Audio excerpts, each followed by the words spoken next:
warahmatullahi wabarakatuh. Perkenalkan, nama saya Arden, kelas PID jurusan Pendidikan Agama Islam semester 1.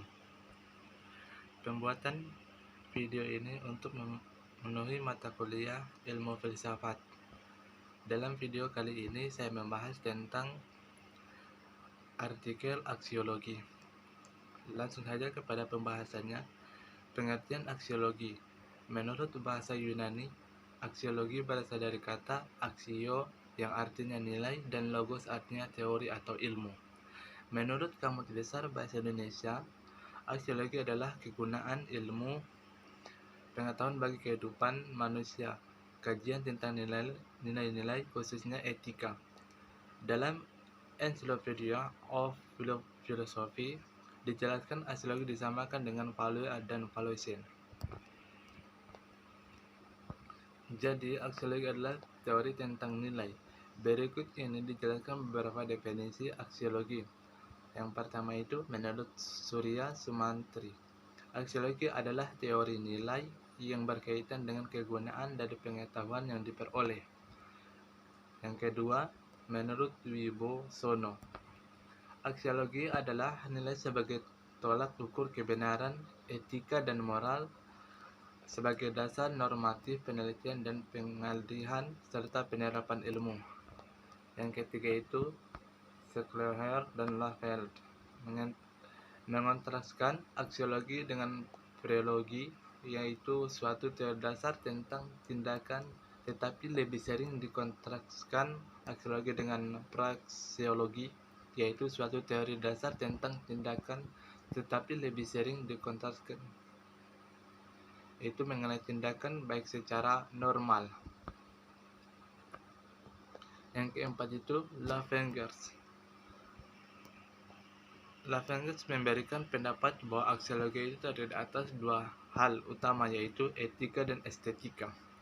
Etika itu merupakan filsafat nilai dan penilaian yang membicarakan perilaku orang, sedangkan estetika bagian filsafat nilai yang penelitian mengandung karya manusia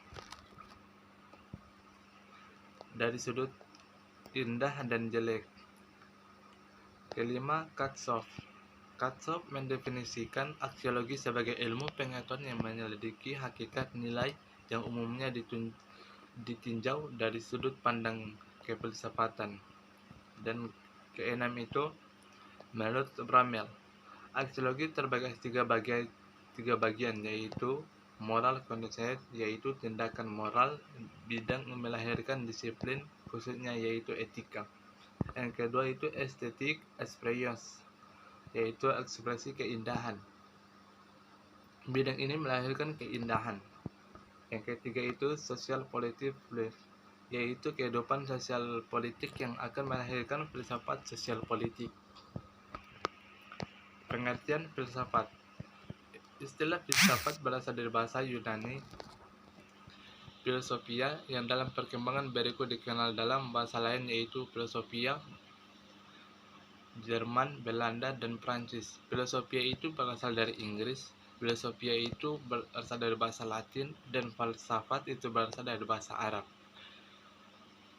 Pengertian filsafat berdasarkan asal kata tersebut di atas akan menghasilkan pengertian yang berbeda-beda dalam makna yang tidak hakiki. Jadi, perbedaan tersebut hanya bersifat gradasi saja.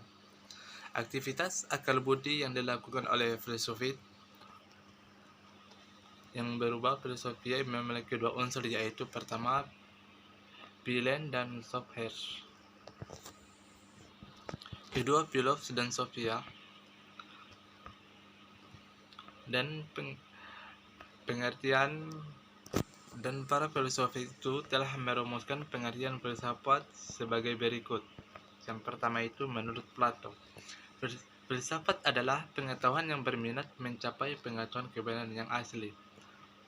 Kedua itu menurut Aristoteles, filsafat adalah ilmu pengetahuan yang meliputi kebenaran yang terkandung di dalamnya ilmu-ilmu metafisika, logika, retorika, etika, ekonomi, politik, estetika, Adapun contohnya adalah logika, dan logika kita dapat melakukan suatu tindakan kebenaran karena sebelum melakukan sesuatu hal kita akan melogikan atau merumuskan masalahnya.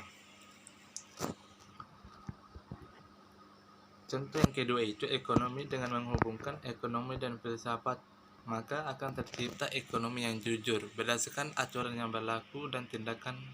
Ada istilah penipuan. Ketiga itu politik. Dengan menggabungkan politik dan filsafat, maka terciptalah politik yang santun, bersih, dan bermartabat.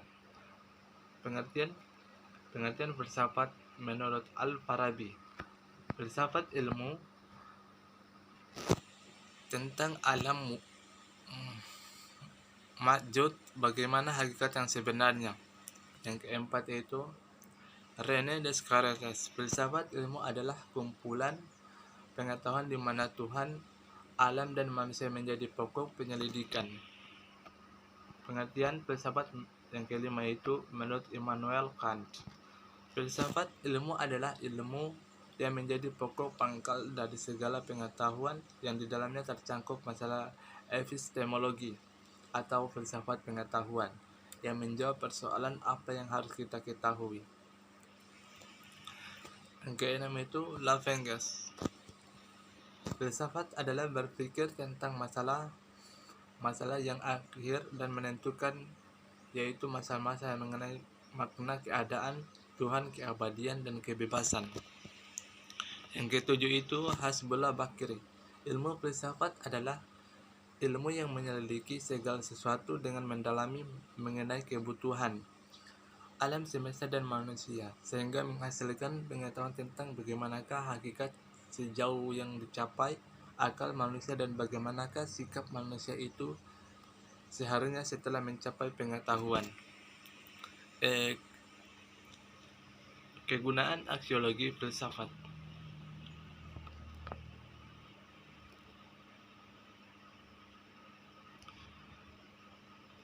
Mengetahui teori-teori filsafat amat perlu karena dunia dibentuk oleh teori-teori itu. Jika Anda tidak senang pada komunisme, maka Anda harus mengetahui Marxisme, karena teori filsafat itu untuk komunisme itu adalah Marxisme. Jika Anda menyenangi ajaran Asyariah 12 di Iran, maka Anda hendaknya mengetahui filsafat Mullah Sadra.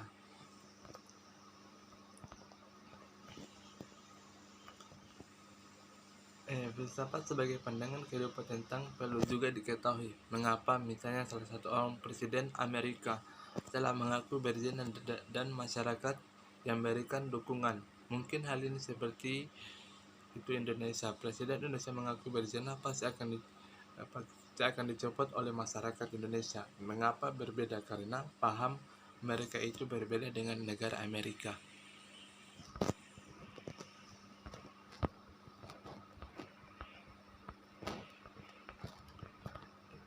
Cara aksiologi filsafat memecahkan masalah. Kegunaan filsafat ialah sebagai metodologi, maksudnya sebagai metode dalam menghadapi dan menyelesaikan masalah, bahkan sebagai metode dalam memandang dunia. Dalam kehidupan kita pasti banyak masalah. Masalah artinya kesulitan.